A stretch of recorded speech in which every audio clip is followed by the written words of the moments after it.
ইনকোটা TV জাগমা Durga 2025-এর পুজো পরিক্রমা নিয়ে এই মুহূর্তে আমি চলে এসেছি উল্টোডাঙ্গা বিধান সংঘে। এই বছরে তাদের বিশেষ ভাবনা সৃষ্টি সুখ। 57তম বর্ষে পদার্পণ করল এই পুজো।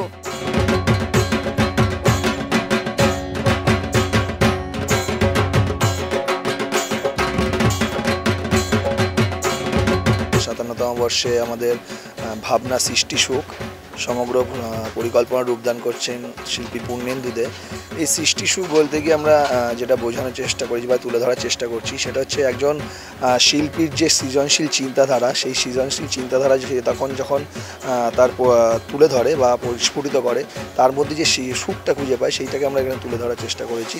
ধরুন একজন আর্টিস্টের আকাশে একটা মেঘের ভেলা ভেসে বেড়াচ্ছে, সেখানে একজন আর্টিস্ট তার চিন্তাশীলতা বা সৃজনশীলতার মধ্যে তার মননশীলতার মধ্যে একটা অবয়ব বা আকৃতি খুঁজে পায়। এরকম বহু জিনিস আমরা এই মণ্ডপে ইনস্টলেশন করছি, যে জিনিসগুলো আমরা হয়তো সমাজে বা আমাদের বাস্তবিক জীবনে বিভিন্ন প্রসপেক্টে ইউজ করতে দেখি বা সেগুলো ইউজ করার পর অবহেলিত অবস্থায় পড়ে থাকতে দেখি। সেই জিনিসগুলো দিয়ে একটা মণ্ডপ কী করে ক্রিয়েশন করা যায় বা একটা মণ্ডপ কী করে ফর্ম করা যায়, তার যে সুখ, সেই সুখ আমরা তুলে ধরার চেষ্টা করি। শিল্পীর যে একটা ক্রিয়েশনের সুখ বা আনন্দ, সেই আনন্দকে আমরা এখানে তুলে ধরার চেষ্টা করেছি। এই মণ্ডপে আপনি দেখতে পাবেন প্রচুর ধরনের কাঠের ফলের পেটি, তারপর আমার ক্যারেট, বোতল, ভাঙা বোতল, ফাইবার শিট, টিনের শিট, যেগুলো ইউজলেস অবস্থায় ফাটা প্লাস্টিক, ফাটা বল বা জার, যেগুলোকে আমরা আশেপাশে দৈনন্দিন জীবনে দেখি যে অবহেলিত অবস্থা বা পড়ে আছে, সেগুলোকে দিয়ে আমাদের এবছরে ভাবনা সৃষ্টি সুখ।